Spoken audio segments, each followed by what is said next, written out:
బెంగళూరు నుంచి తిరుపతి వెళ్ళడానికి సప్తగిరి ఎక్స్ప్రెస్లోనే 350 రూపాయలు పడుతుంది టికెట్.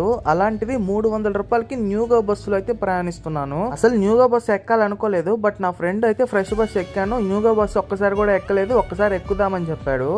అందుకోసం న్యూగా బస్సు అయితే బుక్ చేసాం. ఇంకా లోపల ఎక్కి చూడగానే బస్సు మొత్తం ఖాళీగా అనిపించింది. ఇదేంట్రా బాబు ఎవరు లేరు అని చెప్పి మేమైతే షాక్ అయిపోయాం అనమాట. గట్టిగా కొడితే ఒక 10 నుంచి 12 మంది వరకు అయితే ఉంటారు ఈ బస్సులో. మేమైతే కూర్చునేసాము ఫ్రీగా. నా ఫ్రెండ్ అయితే ఇంకో సీట్లోకి వెళ్ళిపోయాడు అనమాట.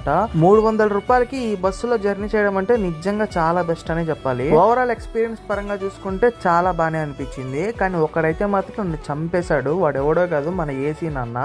ఈ ఏసీ గడైతే నన్ను మామూలుగా టార్చర్ చేయలేదు. ఒక పక్క నిద్ర వస్తుంది, కానీ ఈ ఏసీ వల్ల నాకు నిద్ర అయితే రావట్లేదు అనమాట.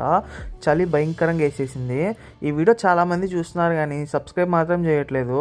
సో సబ్స్క్రైబ్ చేసి కొంచెం సపోర్ట్ ఇస్తే నేను కూడా కొద్దిగా గ్రో అవుతా కదా. సో సబ్స్క్రైబ్ చేసి కొంచెం సపోర్ట్ ఇవ్వండి.